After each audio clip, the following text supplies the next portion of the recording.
নমস্কার, আমি নিবেদিতা। শুধুই গল্প নিবেদিতা চ্যানেলে আমার সকল শ্রোতা বন্ধুকে স্বাগত জানাই।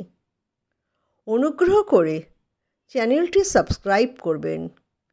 গল্পটি ভালো লাগলে লাইক ও শেয়ার করবেন। আপনার একটি লাইক আমার কাছে খুব মূল্যবান। আপনাদের মতামত জানাতে অবশ্যই ভুলবেন না। আমার আজকের নিবেদন একটি ছোট গল্প, অন্ধ রাগ। আসুন গল্পটি শোনা যাক। আমার যখন এই 5 বছর বয়স, তখন থেকেই দেখেছি আমার মা খুব গম্ভীর, খুব রাগী। আমার দিদি আমার থেকে 5 বছরের বড়, মানে দিদির তখন 10 বছর চলছিল। আমার ঠাকুমা দাদু ছিলেন, বাবাও ছিলেন। ঠাকুমা দাদু কেমন যেন চুপচাপ করে থাকতেন, ভয়ে ভয়ে মাকে যেন জুজুর মতো ভয় করতেন। সংসারের কোনো ব্যাপারে থাকতেন না। মা চাকরি করতেন বলে ঠাকুমা সংসারের সব কাজ করে দিতেন। রান্না বান্না, আমাদের দেখাশোনা সব ঠাকুমা করতেন। আমাদের বাড়ি ছিল একটি মফস্বল শহরে। বাড়ির সামনে খানিকটা জমি ছিল। দাদুকে দেখতাম যতক্ষণ পারা যায় ওই বাগানটায় খুরপি হাতে সময় কাটাতেন। নাওয়া খাওয়া ছাড়া ঘরের সঙ্গে দাদুর কোনো সম্পর্ক ছিল না। ফুল গাছ রোপণ করতেন, সবজি ফলাতেন। তার প্রাণ যেন এখানেই থাকত। দাদুর সখ্যতা ছিল বাগানের সাথে, সখ্যতা ছিল গাছগাছালি, পাখপাখালির সাথে। গাছে ফুল ফুটলে দাদু আনন্দ পেতেন। শীতকালে দাদু অনেক ফুল ফোটাতেন। দাদু আমাদেরকে খুব ভালোবাসতেন, বিশেষ করে দিদিকে, কিন্তু প্রকাশ করতে পারতেন না। মা যখন বাড়ি থাকতেন না তখন দাদু ঘরে আসতেন। দুপুরটা দাদু ঘরে থাকতেন। সকাল বিকাল দাদু বাগানেই কাজ করতেন, অথবা চেয়ারে বসে থাকতেন বাগানে। বর্ষাকালে দাদুর খুব অসুবিধা হতো। তখন তিনি বেশি সময় পাড়ার রঘুদা চায়ের দোকানে গিয়ে বসে থাকতেন। রাত্রিরে তো কোনো উপায় নেই, দাদু চুপ করে নিজের ঘরে গিয়ে শুয়ে পড়তেন। মাকে দাদু যমের মতো ভয় করতেন। মা যা বলতেন দাদু তাই করে দিতেন।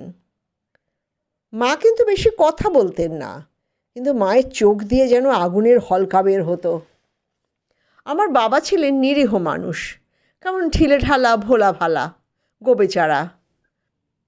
বাবা মাকে এড়িয়ে চলতেন, বলা ভালো ভয় পেতেন।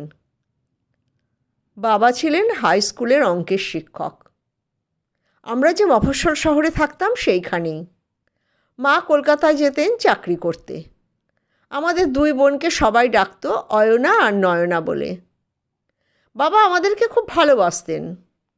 কেমন নরম চোখে তাকাতেন আমাদের দিকে। মাকে লুকিয়ে আমাদের হাতে ক্যাডবেরি তুলে দিতেন। বাবার একটা দোষ ছিল, একটু বড় হয়ে শুনেছি। বাবা রোজ স্কুলে যেতেন না, মাঝে মাঝে কোথাও গিয়ে বসে থাকতেন। আসলে কোথাও চলে যেতেন না, হয়তো কোনো মাঠে অথবা কোনো পুকুর পাড়ে চুপ করে বসে থাকতেন। বাবার চেহারায় একটা দুঃখী ভাব ছিল। দিদি আমার থেকে বড় ছিল অনেকটা, তাই হয়তো কিছু বুঝতে পারত, অথবা পাড়ার লোকেদের বা আত্মীয় স্বজনের কথা থেকে বুঝত। আমাকে বলতো, যার বউ এমন খান্ডাননি সেই পুরুষ মানুষ তো এমন আলাভোলা হবেই।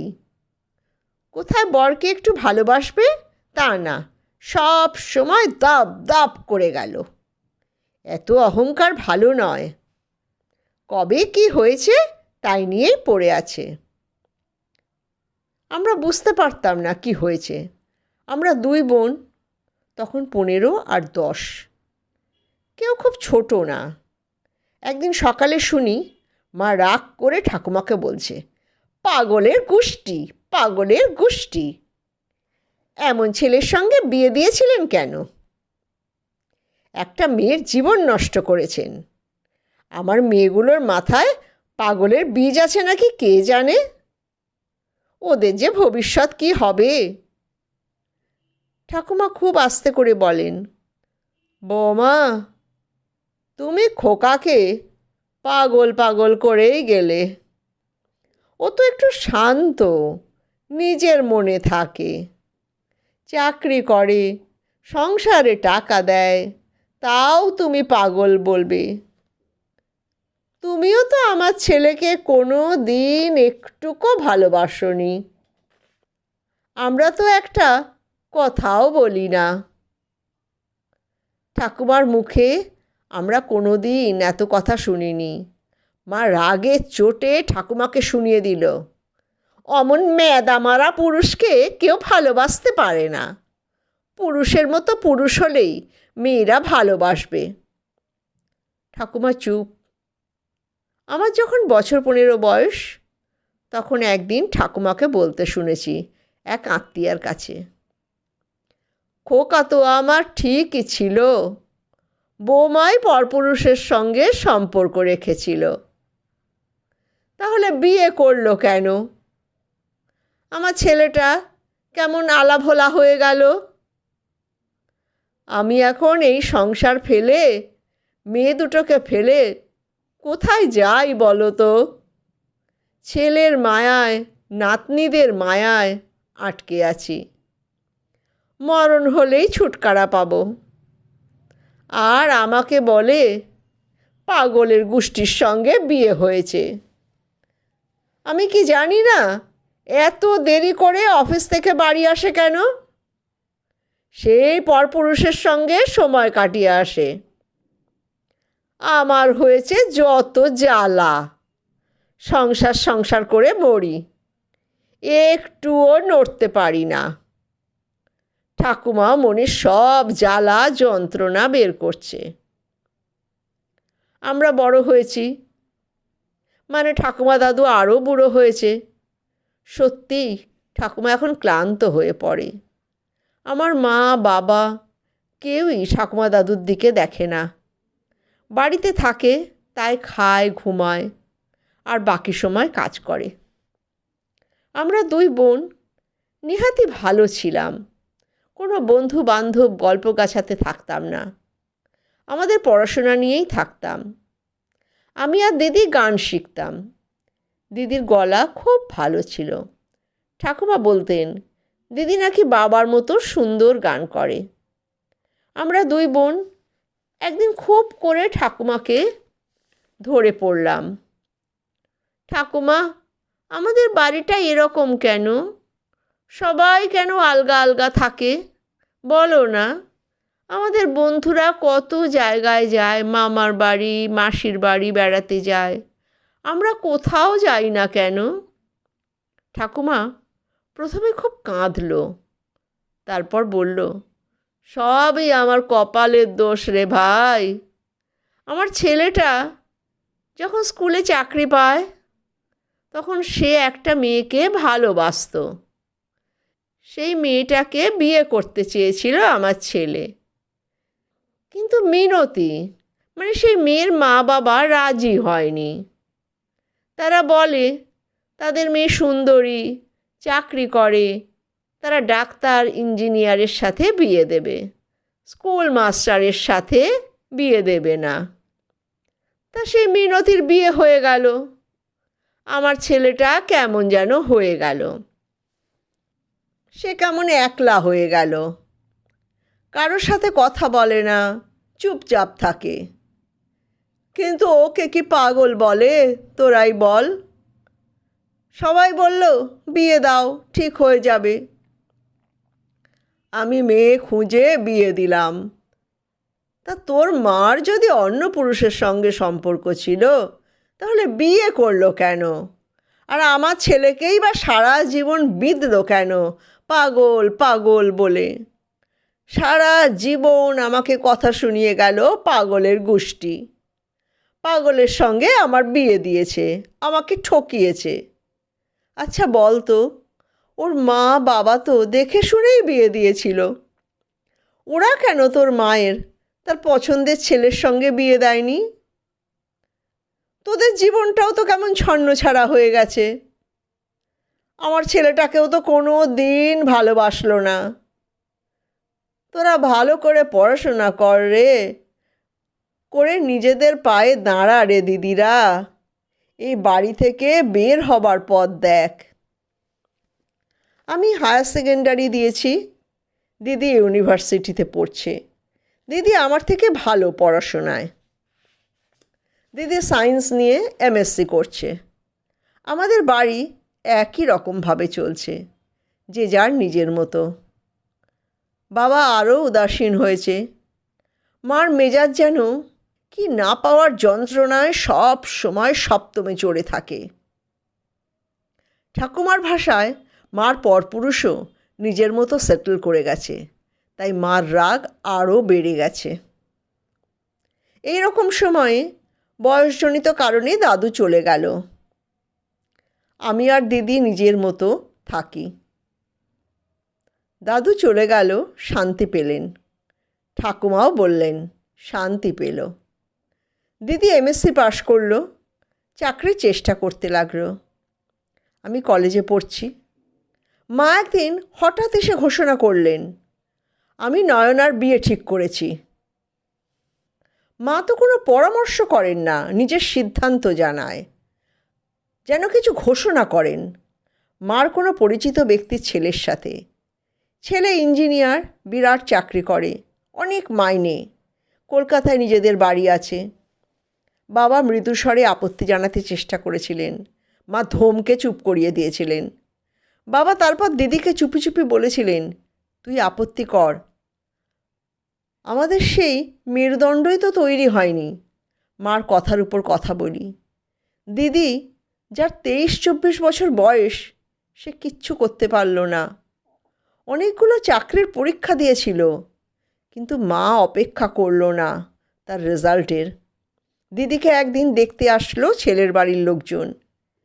দিদিকে না পছন্দ হওয়ার কিছু নেই।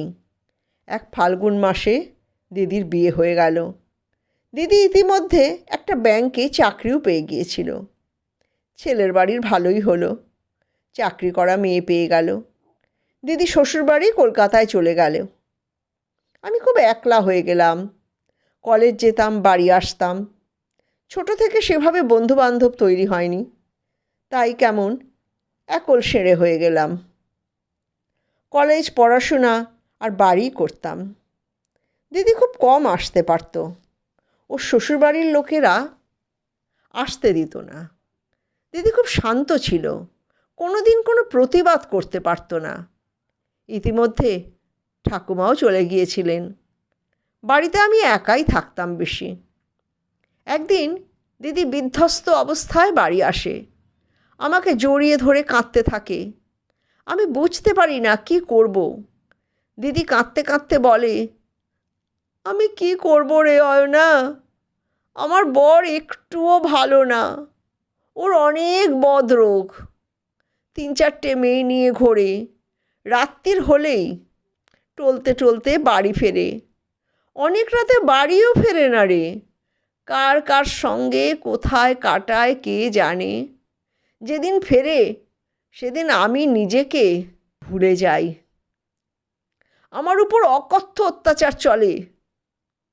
ওর কামনা বাসনা পূর্ণ করতে না পারলেই প্রচণ্ডভাবে মারে।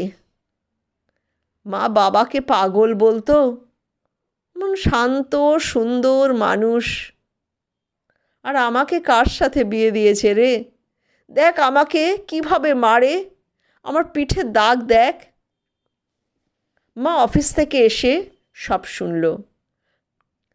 মা বিশ্বাসই করতে পারল না, বলল পাগলের মেয়ে তো, কি না কি করেছে, তাই তো শাসন করেছে। মা দিদিকে থাকতে দিল না বাড়িতে, শ্বশুরবাড়ি পাঠিয়ে দিল। দিদি একটা চাকরি করা মেয়ে, নিজের ডিসিশন নিজে নিতে পারে না, পড়ে পড়ে মার খেতে থাকে।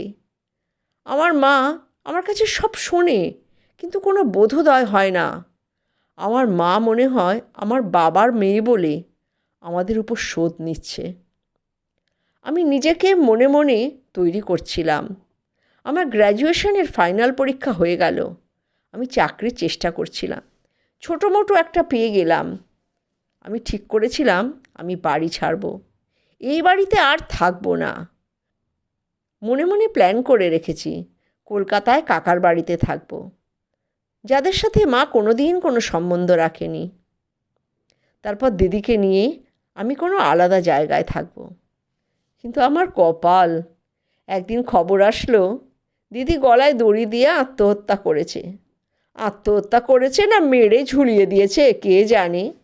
মা এতদিনে বোধহয় বুঝতে পারল আসল পাগল কাকে বলে। জেদের বশে আমার বাবাকে পাগল বলতো, ঠাকুমা দাদুকে বলতো পাগলের গোষ্ঠী। আজ মার আদরের জামাই কি করলো? মা কি নিজেই মানসিক রোগী ছিল? নিজের জীবনে শান্তি পায়নি বলে আমাদের উপর দিয়ে শোধ নিল? আমার অমন সুন্দর দিদির জীবনটা নষ্ট করে দিল। মা জানতো না যা পাওয়া যায় তাকে গুছিয়ে নিতে হয়, সুন্দর করে ধরে রাখতে হয়, না হলে সারা জীবন পস্তাতে হয়। মার কি কোনো অনুতাপ হয়েছে কে জানে।